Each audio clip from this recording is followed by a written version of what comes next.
Hello students, I'm Umesh Bhamre. Welcome to my session.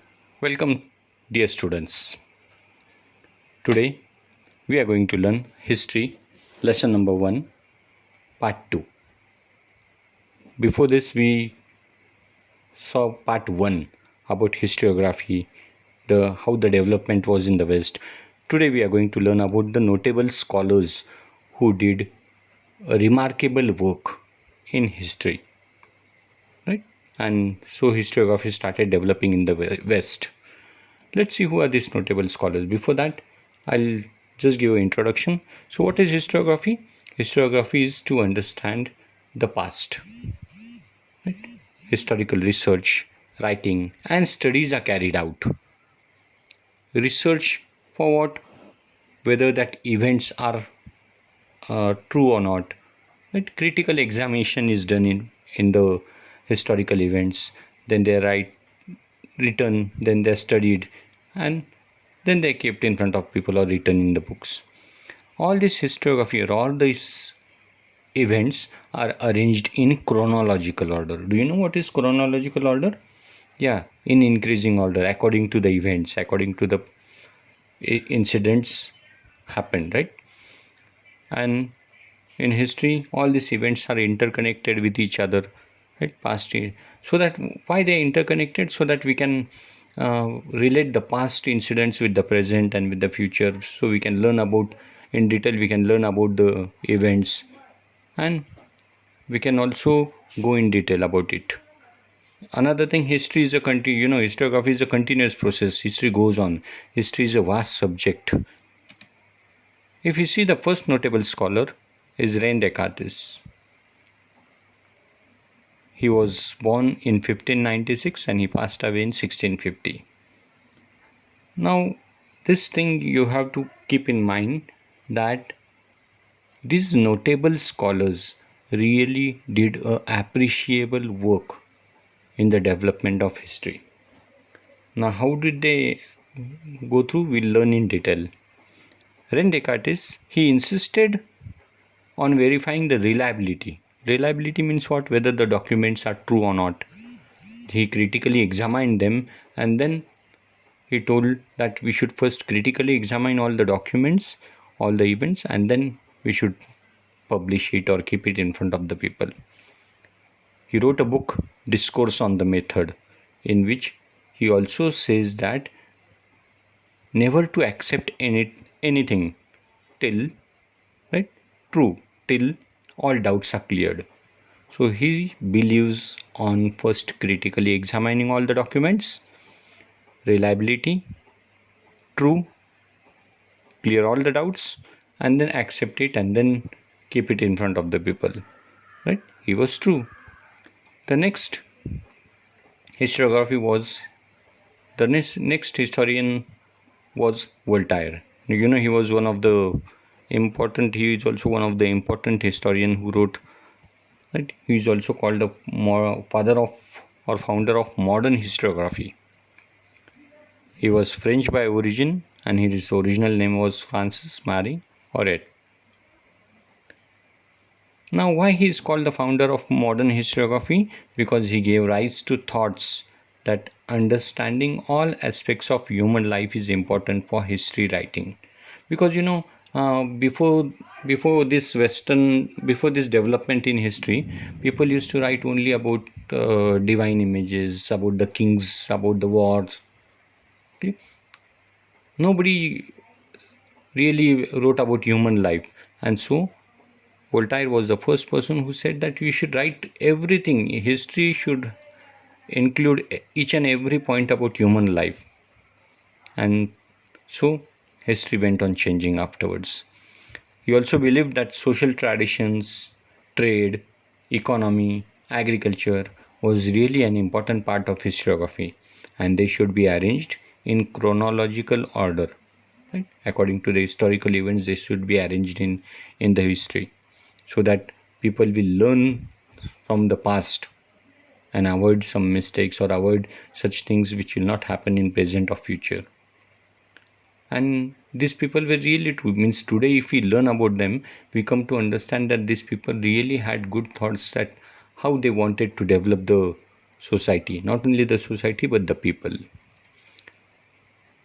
Next was Hegel, George Wilhelm Friedrich Hegel.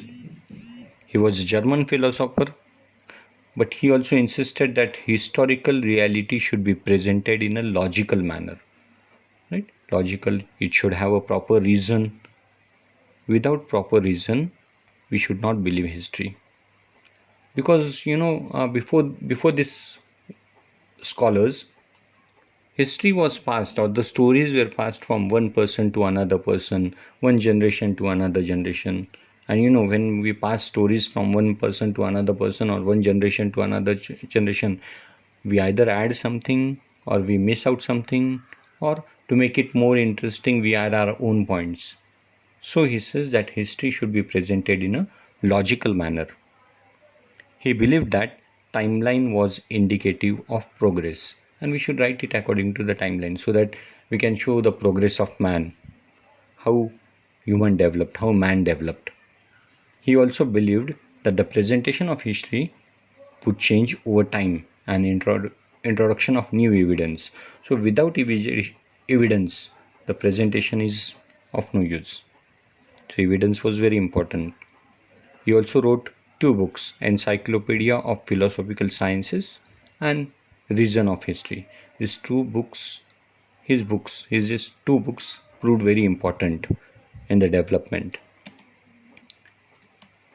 If you see something more about Hegel, he also believed that human mind cannot understand the true nature of that event without understanding opposites. Yeah, we should know both sides. There were some writers, there were some people who were who wrote about kings, but they wrote everything good. Nobody looked to the other side of it. Other side means the negative side of it. So what Hegel said, that in order to understand the true nature of one thing or something, we should understand both sides. Let it be true of all. Right? If you not only look towards true, but also go towards false. Not only look to the good, but also to the bad.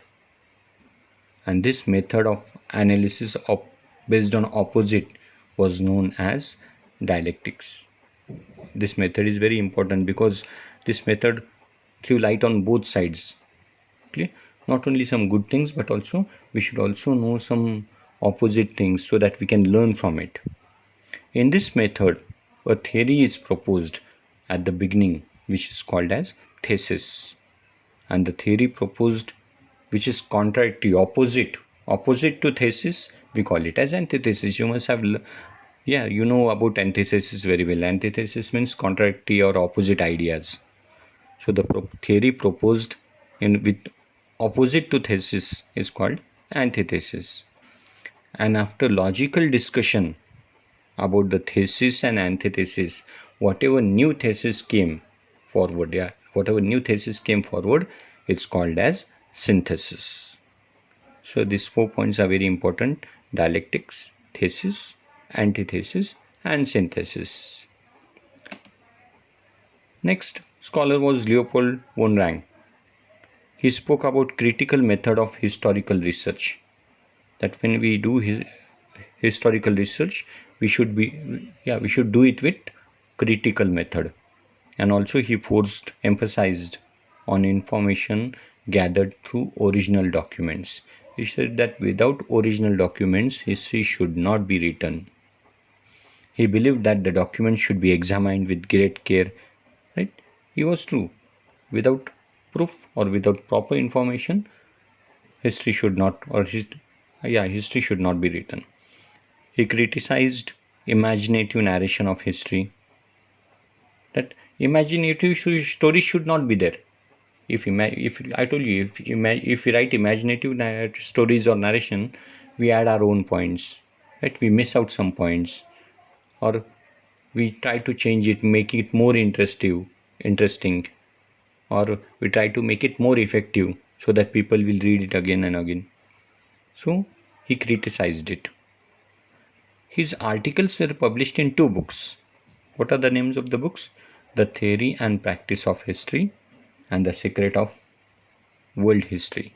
These two books gave a lot of importance, right, in historiography. Next scholar was Karl Marx. According to Karl Marx, history was not about only abstract idea but about living people. He said history is not only just to write about kings or to write about their wars or to write about all these things.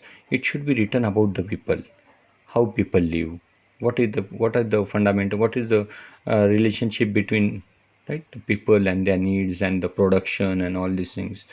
Right? What work do they do? How is their trade and everything related to people.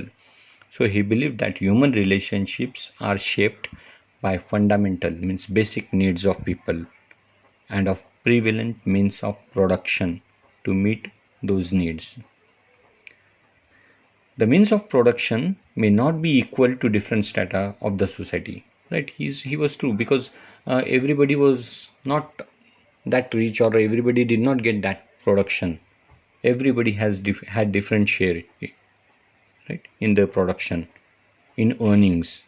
And so this, he says that the society is divided into classes, and this division of classes leads to class struggle, because some people were rich people, middle class people, lower people who were mostly workers, farmers, peasants, right?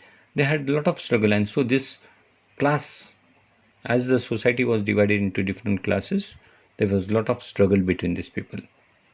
According to Karl Marx, human history is the history of class struggle and the class that owns the means of production economically. Means he says that there are very few people who earned a lot of production, right? They were economically good and they were very few. But who was the main base of the society? The peasants, the workers, the farmers, right? And so in his book, Das Kapital, he wrote about all the situation, all the class struggle. He also threw light on the foundation of the society. He says the foundation of the society depends on the workers, on the farmers, on the peasants. Another topic we are going to learn here is Annales School. This Annales School is a new school of historiography in France. It was started by French historians, and this school gave a new direction to history writing. Means before that history was written, I told you history was written only about kings and all this. So what new direction was there? It was not only about political events, kings, great leaders, wars, but also climate, agriculture, trade, technology, means of communication, social division was included in history. And so this Annales School is really gave a big turn to history. Next topic in this chapter is about feminist historiography. French writer Simone de Beauvoir established fundamental of feminism, because at that time, you know what was the condition of women. Feminist historiography means there was a restructure, means the society, the rules, the laws for women were changed. Restructure of history from perspective of women. And feminist history not only emphasized on the inclusion of women in history, but also on rethinking of male dominative thoughts or perspectives. You know, at that time our society was only male dominated society, and to have good rights, thoughts, ideas for women, the history was, or this feminist history was emphasized, right, brought forward. Feminist historiography drove to focus on various aspects of woman life, like employment, role in trade union, family life. All these aspects were brought forward by feminist historiography. And after 1990, women were portrayed as an independent social class, and women got their positions in the world. Right? And so feminist historiography also is a good, important part to learn in this lesson. The next scholar, the recent scholar, was Michel Foucault. He was a French historian, and he was from 20th century. He brought the new concept in historiography in his book Archaeology of Knowledge. He argued that existing practices of arranging historical events in chronological is incorrect. Right? So whatever he says that his arranging them in chronological order was not or was incorrect according to him. And he also said that archaeology doesn't survive to reach historical truth but explains the transition in the past. So we can, when we do archaeology or when we do excavations, when we find different things, really they tell the historical truth, but they do not exactly relate with the past. Or it cannot, we have to just uh, find it, or if we cannot read it, we just see that of which period it belongs to. We don't exactly know all the things about it. He felt that explaining the transitions in history is more important, and so the method, whatever he brought forward, was known as the archaeology of knowledge. So Michael Foucault was also important. Here is an exercise for you to identify a wrong pair. A column and B column is given the names of the notable scholars, and in B column you have the names of the books written. Right? Important questions from this lesson is you have to go through Karl Marx theory, Annales School, Voltaire, and feminist historiography. These are the 4 important questions from this lesson. Right? Thank you, students.